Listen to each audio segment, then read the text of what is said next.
Hi, I'm Deanna Ishikawa with Positive Action Ministry, and today we'll be going over Job 23. Well, before we get started, who would like to tell me something about Job that they've learned in the previous chapters? Well, I can do that. Okay, go ahead. Oh, he said, I think it's chapter one that, he knows his Redeemer lives. Yep. That's always engraved in my mind. Always. And who can kind of describe what's happened to him over the beginning chapters that has him in the kind of the state that he's in right now? He's in a state of misery and distress. His family died. He got really sick. His friends come by just to insult him. Yeah. He got it all going wrong. Everything's bad. Yes, and his wife said these words to him, which were pretty strong, that stick out in my memory. Curse your God. Right. She told me to curse your God and die. Yeah. All right. So we'll jump into the chapter. It's pretty short, only 17 verses, so it should be pretty quick. Who was talking in chapter 23? Yeah. Titi Nina? Yeah. Job, yes. Yeah. All right. And then at the beginning, it's talking about Job wanting to find someone. Who is that he wants to find? Go ahead, Tio Ralph. God. God, yes. Yeah. And when he finds him, what does he say he wants to talk to him about or do? Tio Renee. So he says that, God will find that he's righteous in a sense that. No, but what does he want to talk to? Like, what's he wants to find God to do what?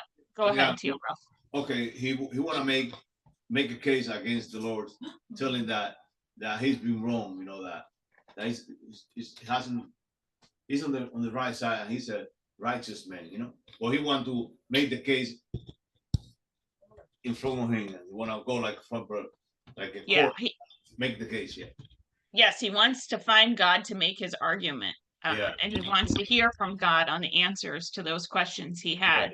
Yeah. But what does Job say that he feels would be God's response? I think that might have been where you were going to go, Tio Renee, before. Oh, that God will find him righteous because Yes. I have tested him, and God knows that he have gone through his tests. Yeah. I mean, in my own words. Yeah. Yeah, exactly. That God wouldn't press charges against him and he would deliver Job because he feels that he is innocent in that situation. And where is God? It says that Job looked for him on all these places. Where does he feel like God is? Nowhere to be found. Nowhere to be found. Yes, he says he can't find him in the east, the west, the north, or the south. And how has Job responded to God in this situation? Like, what's been Job's behavior over this whole entire book so far? Go ahead.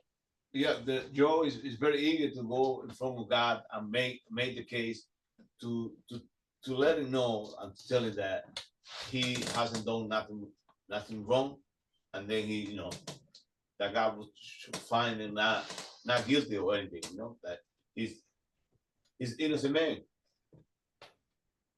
Yes. In regards to though how Job follows God, has this deterred him away from it, or has he continued to follow God? No, he followed God continuously. He stayed the course. He's been faithful to the Lord. Exactly. It talks about how he stayed on the path, that he follows God's steps closely. He doesn't turn aside from it or depart from the commands, and that he treasures the words of God in his mouth more than daily bread or more than his food, right? Yeah.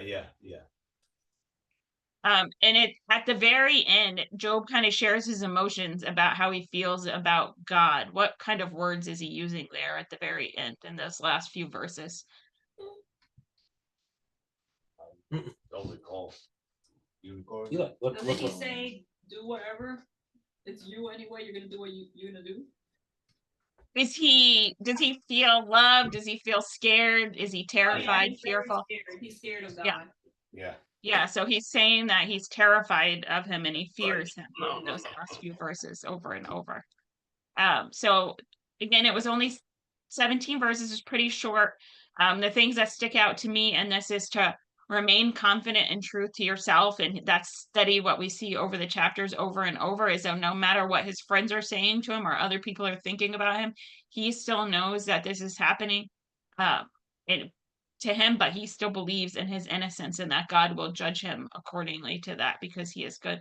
And then the other part is really that, temporary suffering in this world is not a result of being wicked, right?